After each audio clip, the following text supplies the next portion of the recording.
سب سے پہلے آپ سے شروع کرتی ہوں اختیار ولی صاحب کہ یہ جو آج پاکستان تحریک انصاف نے جیل کے سامنے کہا، انہوں نے یہ کہا کہ جی ہم ملک گیر احتجاج بھی کریں گے، اور دوسرا انہوں نے یہ کہا کہ دیکھیے ہمیں آپ دھمکیاں مت دیں.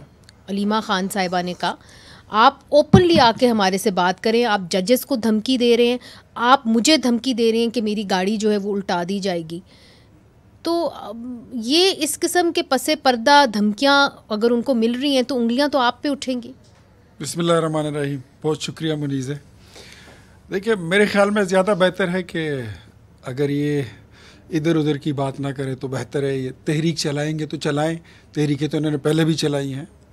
مقصد کیا ہے، اب چاہتے کیا ہیں؟ اگر آپ یہ چاہتے ہیں کہ بیونڈ دا لا کسی قیدی کو چھوڑ دیں تو یہ تو قانون نہیں ہے.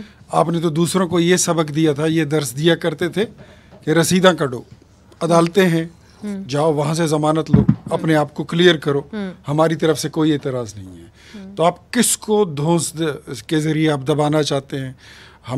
ہم تو ان چیزوں کے ساتھ بڑے عادی ہو گئے ہیں. ہم نے تو 2014 کا دھرنا بھی دیکھا تھا جو 126 دن کا تھا، اور اس کے بعد بھی ہم نے بڑا کچھ دیکھ لیا. اب تو ہم بڑے we are use to with it. اب تو بات ایسی ہے کہ یا آپ خود کو اگر آپ بے گناہ ثابت کرتے ہو تو عدالت میں چلے جاؤ، پولیٹیکل پریشر ڈالنا چاہتے ہو تو جتنا مرضی ہے ڈال لو. لیکن میں پھر کہتا ہوں کہ آپ کے پاس راستہ یہی ہے کہ ڈائیلاگ سے جو راستہ نکلتا ہے وہ کہیں سے نہیں نکلتا. اگر احتجاجوں کی بات ہے، احتجاج کی بات ہے تو حافظ صاحب بیٹھے ہوئے ہیں، تو میرے خیال میں اگر کسی کے مینڈیٹ پر اگر بات کرنی ہو کہ اس کو آپ کہیں کہ میں نے احتجاج کے ذریعے اس کو فیک ثابت کرنا ہے، تو جتنے مارچز اور ملین مارچز ہم نے کیے ہیں 4.25 سال ان کی حکومت میں 25 جولائی کے الیکشن کو لے کر، اہم بات کی ہے، مجھے آگے لے کے جانے دیں. آپ یہ کہہ رہی ہیں کہ آپ ڈائیلاگ کے لیے تیار ہیں، بات چیت کے لیے تیار ہیں. ایک کمیٹیز بھی تو آپ نے بنائی تھی نا. ہم نے تو، ہمارے تو وزیر اعظم تک نے ان کو کتنی بار کہا کہ ڈائیلاگ پہ آ جاؤ، ڈائیلاگ ہی کرتے ہیں، بات ہی کرتے ہیں، لیکن ان کے پاس بات کرنے کو کیا ہے؟ اچھا ان سے پوچھ لیتے ہیں. ہمایوں مومن صاحب نے بھی ہمیں جوائن کر لیا. ہمایوں مومن صاحب، ادھر اختیار ولی صاحب جو ہیں وہ کہہ رہے ہیں کہ جی ہم تو بات چیت آپ سے کرنے کے لیے تیار ہیں، آپ کیوں ملک گیر احتجاج کی طرف جا رہے ہیں؟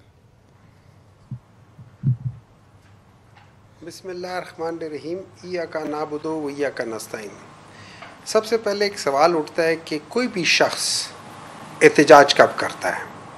میں آپ کو ایک پروسیجر سمجھاتا ہوں کہ فرض کرے میرا اور آپ کا کسی چیز کے اوپر جھگڑا ہے، تو میں کیا کروں گا، میں آپ کے ساتھ پہلے خود بیٹھوں گا، میں کہوں گا دیکھو یہ جو آپ نے چیزیں چرائی ہوئی ہیں یہ میری ہیں اور ان کی یہ شواہد ہیں.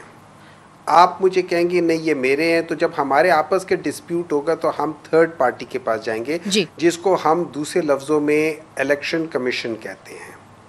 الیکشن کمیشن آلریڈی آپ کے ساتھ ملا ہوا ہے اور آپ کو کہتا ہے کہ نہیں یہ سارا کچھ انہی کا ہے. اور جو مطلب اگر جو سپریم کورٹ کے جو ڈیسیژن ہے کہ بھئی اس پولیٹیکل پارٹی کو آپ نے انڈیپینڈنٹ نہیں کرنا، اس سے آپ نے صرف ان کا سمبل لینا ہے، پارٹی ختم نہیں ہوئی ہے، لوگ انڈیپینڈنٹ نہیں ہوئے، صرف سمبل چینج آٹ ہوا ہے تو باقی ہے. تو اس پہ ہمیں بالکل انڈیپینڈنٹ کر دیا گیا. ہم اس کے باوجود لڑے، ہم اس کے باوجود عوام کے پاس گئے اور اپنا موقف لے کر گئے اور عوام نے ہمیں پذیرائی دی. عوام نے ہمیں ایک ہیوی مینڈیٹ سے کیا. ایم کیا ہوگا ملک گیر احتجاج کا، آپ کا گول کیا ہوگا؟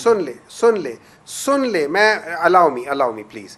اس کے بعد میں چلا جاتا ہوں کورٹس میں ایک ڈیسیژن آتا ہے، میجورٹی بینچ کا ڈیسیژن آتا ہے کہ یار یہ چونکہ سپریم کورٹ کسی فیصلے کے لحاظ سے سپریم کورٹ کہتا ہے کہ ان کو پارٹی ایز اے پارٹی ہم نے ختم نہیں کیا، تو آپ نے یہ ڈیسیژن غلط کیا ہے، تو وہ اس چیز کو سیٹ اسائڈ کر دیتا ہے کہ سارے لوگ جو ہے انڈیپینڈنٹ ہے. اس کا مطلب ہے کوئی شخص انڈیپینڈنٹ نہیں ہے، سارے پی ٹی آئی کے ہیں. اس کی بیسس پہ وہ کہتے ہیں اب ان کو ان کی سیٹیں دے دو. اب اگر وہ پورا سسٹم نظام اگر وہ پورا نظام ہی غلط طرف جا رہا ہے اور غلط فیصلے کی طرف جا رہا ہے اور انہوں نے ریویو پٹیشن کو اپیل پٹیشن بنا دیا ہے، وہ بینچ ہی بدل دیا ہے، تو مجھے بات بتائیں میں احتجاج نہیں کروں گا تو اور کیا کروں گا؟ Now that's a good